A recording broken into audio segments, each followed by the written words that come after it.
Welcome back. Let's talk about this property now. And companies that operate in South Africa today need to have their transformation credentials up to scratch. This is part of the government's drive to address economic imbalance by giving opportunity to previously marginalized groups.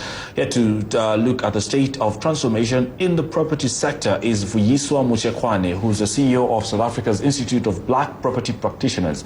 Michael Trahan also stays with us in this conversation. Vuyi, good morning. Give us, like just I said earlier, give us a state of where we are as far as the transformation agenda stands as matters as property go. Okay. Good morning and thank you.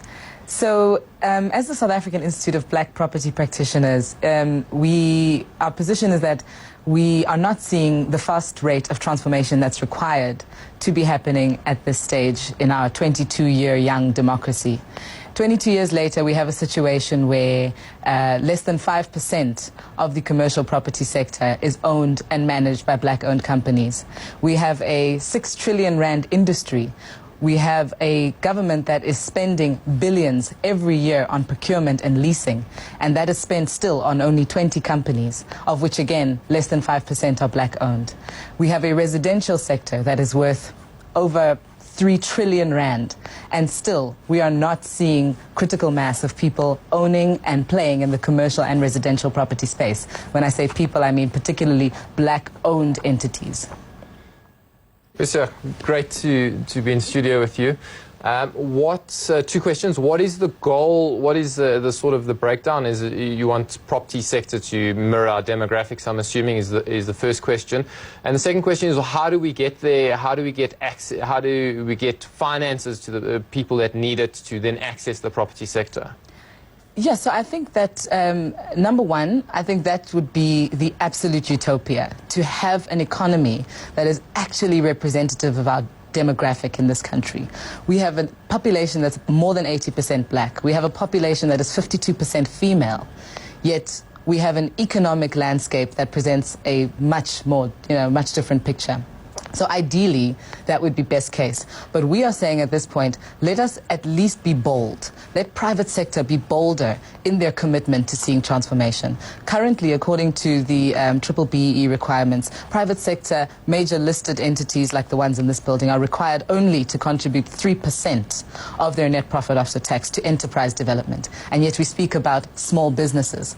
How are we going to see small businesses growing if we're only contributing 3% towards small business growth? Similarly, in terms of socioeconomic development, only 1% is required. And we wonder why we have such social inequality in this country. So it is absolutely incumbent on private sector, as well as on the public sector, to make a real and meaningful commitment to transformation by moving with their money, by spending what they're saying. Vuyi, let's talk about the law. The law is there. There seems to be a challenge with implementation, but my interest will be a very special group of people you mentioned, the women, participating about 52% in this whole conversation about ownership. Are there unique challenges that stand in the way of women accessing and owning property, and how do you address this? I think the problems that we see on a wider scale are just further exacerbated and pronounced when it comes to women. So access to funding is a problem across the board for black property players, and even more so for female property players who historically have had less access to funding, as well as in many cases are even deemed to be less credit-worthy. So the challenges are deepened even further when it comes to women. We are seeing, even in terms of female senior leadership, if we just look at the listed sector as it stands right now, we have less than 1% of the listed sector with senior female leadership. So that needs to change. And if we don't see some real change in terms of aligning towards the national demographic, we're not going to see any transformation, and we're not going to see economic growth. And just shifting to more the residential space, over the last 22 years, we've seen a significant growth in the black middle class, and I think it's now the black middle class is a lot bigger than the white middle class. Have we seen that translate into property ownership, or is it more of a case where black middle class is still renting properties as opposed to owning them? Look, I mean, according to the statistics released by the Estate Agency Affairs Board, 60% of the residential sector is owned by black residential owners. So that's definitely impacted by the growth of the black middle class. However, what's interesting enough is that, again, on the commercial side of those transactions, we are not seeing black-owned real estate agencies. We're not seeing black-owned companies benefiting from the economic value chain aspect of the residential real estate sector. So once again, black people are on the consumer side, but not on the actual side where the economic transformation needs to happen. And we want to see more involvement by black players in the residential real estate sector. Well, you're talking about access to credit. Is there room to relook at the credit scoring, especially when you're talking about not just black owners, but young black owners? Absolutely. I think there is a whole reform that needs to happen within the financial institutions, and I speak of the commercial financial institutions as well as the development finance institutions.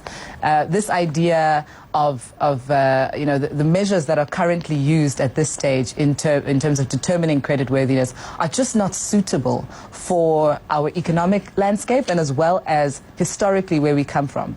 A person cannot be expected as a small business to arrive with a 20-year track record. Where would they have acquired that track record?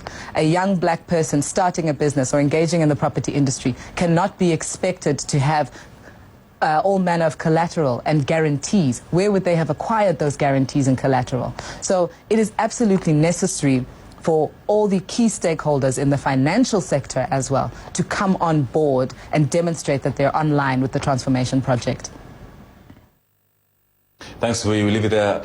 Many thanks to Vuyiswa Mutshekwane, CEO of the South African Institute of Black Property Practitioners, speaking to us about that very crucial transformation agenda. Also, many thanks to Michael Traherne, who's been my market watcher and co-host this morning.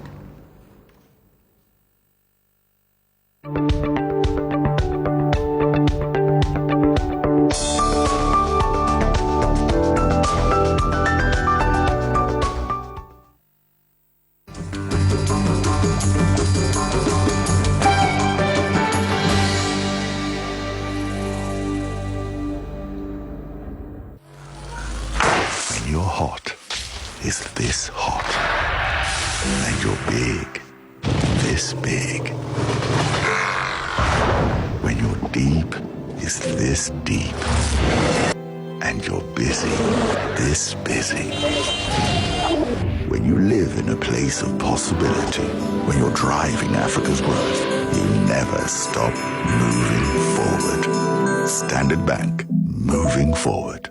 In our 5th anniversary edition this October, the story of 5 years of deadlines and tears aboard Forbes Africa.